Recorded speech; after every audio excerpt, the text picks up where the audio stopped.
I'm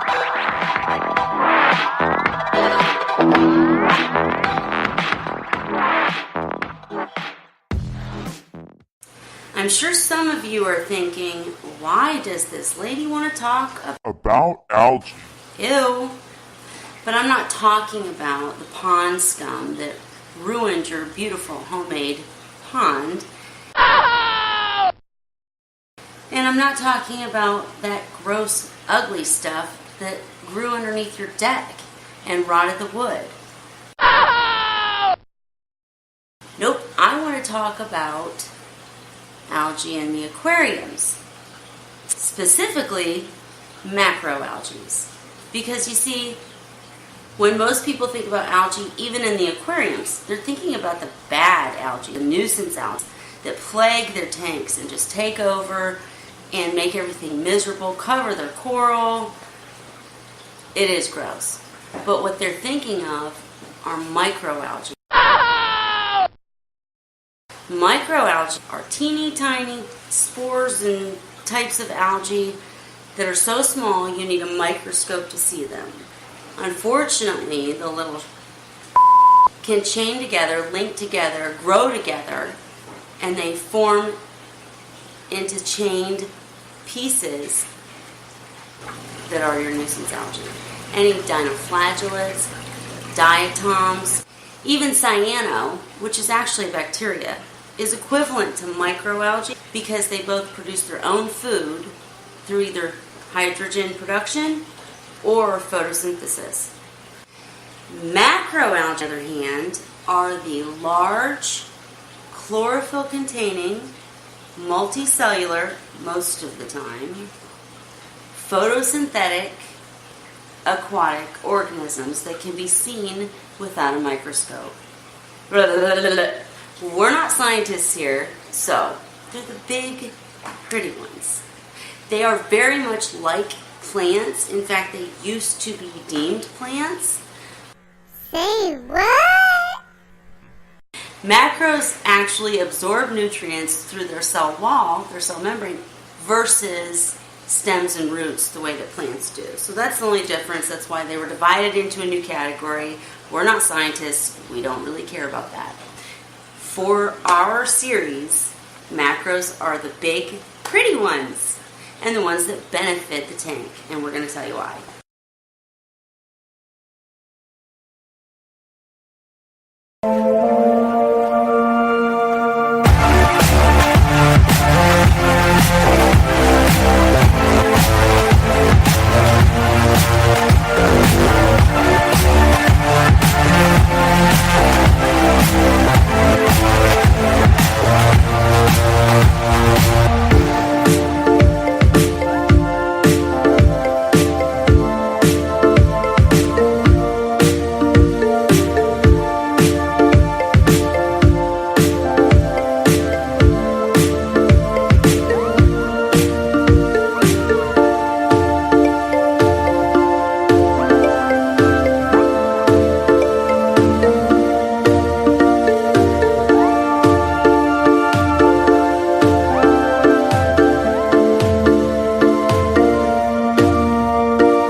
in this series, we're going to cover anything and everything you could possibly want to know about macroalgae. In fact, if you have a question that I haven't covered at the end, I'll do a new video just for you. We're going to cover the 3 groupings of macroalgae. We're going to cover the lighting requirements for macroalgae, how they differ depending on what species you're trying to grow, the 3 best ways to use macros to help you within a saltwater tank, which snails can be added to a macro tank that won't eat it. We'll cover which fish will eat your macros. We're going to cover the types that you want to avoid, how to use them to benefit your tank, which types grow faster than the rest, where to place them within the aquarium. We're going to cover everything that I've learned in the time that I've been keeping macros. So, there are multiple benefits to macroalgae. I mean, multiple.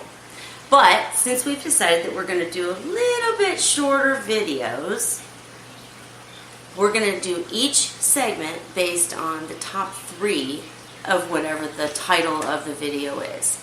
So let's get right to it and talk about the 3 top benefits to using macroalgae in a saltwater aquarium.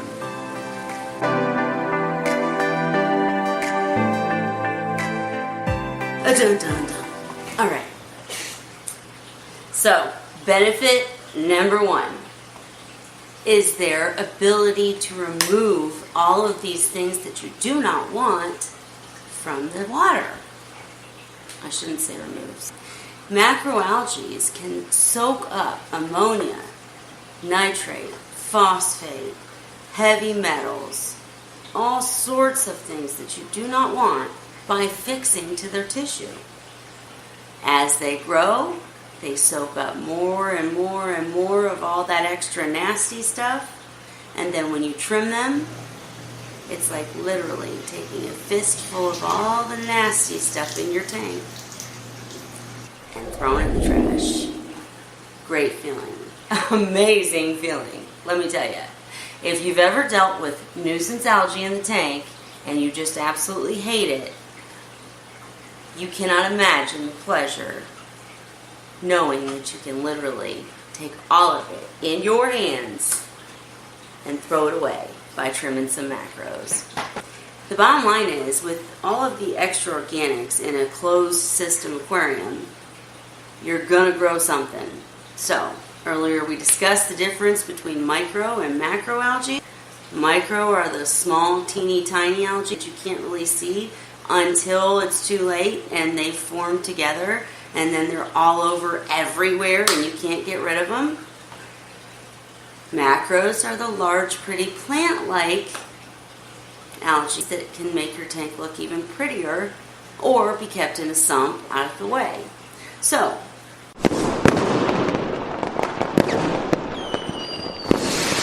since the extra nutrients and organics are going to grow something, you get to choose.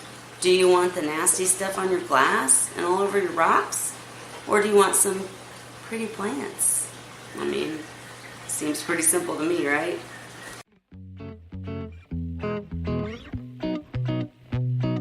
The nutrients that the macros take up are still in the tank until you either physically remove them or have some other method of nutrient removal. You still need a skimmer. So if you've got your algae munch. I like the word eat, okay? I'd like to say eat. They really don't eat.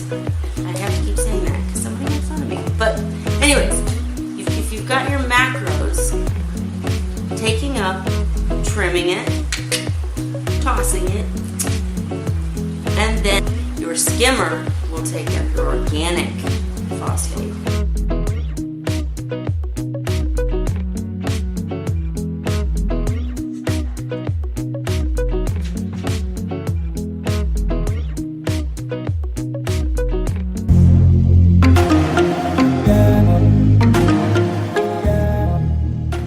So benefit number 2 is that macroalgae just help the overall water quality.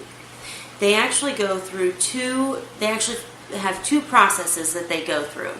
The first, of course, is photosynthesis. And through photosynthesis, the macros use carbon dioxide and the light to turn the light's energy into chemical energy, which they store as sugar. That's what nourishes them and helps them grow in addition to the nutrients. Making up the initial level of the aquatic food chain, many other organisms rely on algae to provide nourishment. Without algae or bacterial plankton, the entire ecosystem would fail. That's because organisms able to perform photosynthesis can fix an inorganic carbon source like carbon dioxide into an organic carbon source that others can use and offer oxygen as a byproduct. This is why algae are labeled autotrophs, or producers, who can make their own food, whereas fish and other organisms are heterotrophs, who have to rely on the autotrophs for nutrition and even oxygen. So literally, when the lights are on, they're photosynthesizing. Is that a word? They're going through photosynthesis, and they're using carbon dioxide, giving off oxygen, and then when the lights go off, they go through respiration, in which they give off carbon dioxide and take up oxygen. Now, none of these shifts are big enough to hurt anything, but it is very good that during the day when the fish are awake and need the oxygen the most, the plants are providing it. At night, when the fish are asleep and not breathing as heavily, the plants go through respiration, so it doesn't affect the fish. It does affect the pH a little bit, and we're going to talk in the next video how using plants in a reverse light cycle can not only fix any issue that might be caused by respiration, but also keep your pH so stable. Keep your pH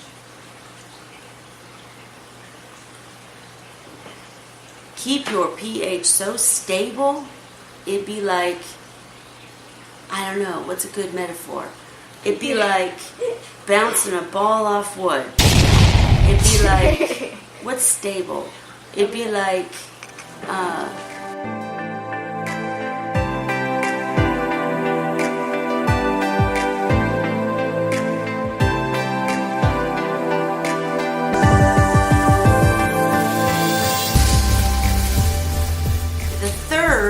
benefit, I had a really hard time deciding what the third most important benefit would be, because there are so many important benefits to macroalgae. But what I decided on, since this is a seahorse channel, is that macroalgae are the absolute perfect place for pods. And these pods will grow in the macros, whether you've got them in the tank or the sump, and they become a food source to the seahorses. In a reef, the algae can actually become a food source. But sticking to the subject, the third benefit is that macros, scrubbers, sumps, refugiums are perfect places for pods to grow and repopulate and populate the area. And I can't think of the right word, but I'm trying to get it. So number 3 is becoming a food source to the fish, seahorses, or whatever. Macroalgae are a perfect place for pods to grow, and the actual macros can become a food source to fish.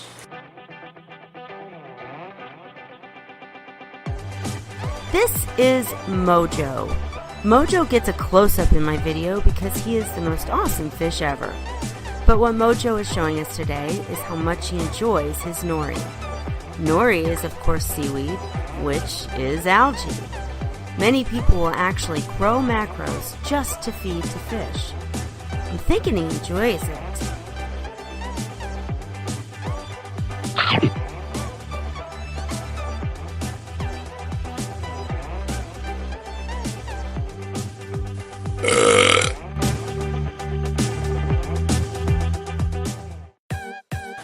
Thank you so much for watching my video.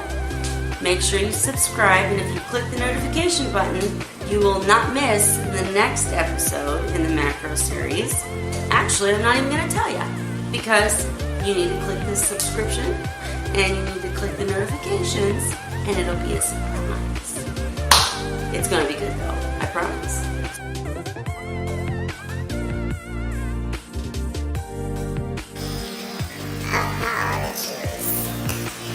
I'm thinking here.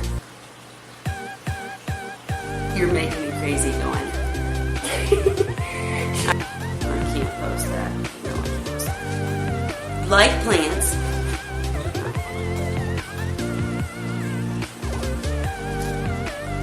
Stop it.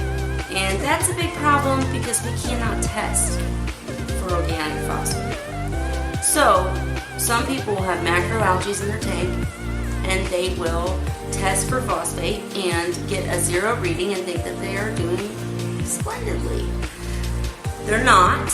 It's just bound up within the macros and or in the tank as organic phosphate. I might have to edit all this shit, but I'm trying here. Benefit number 1. It removes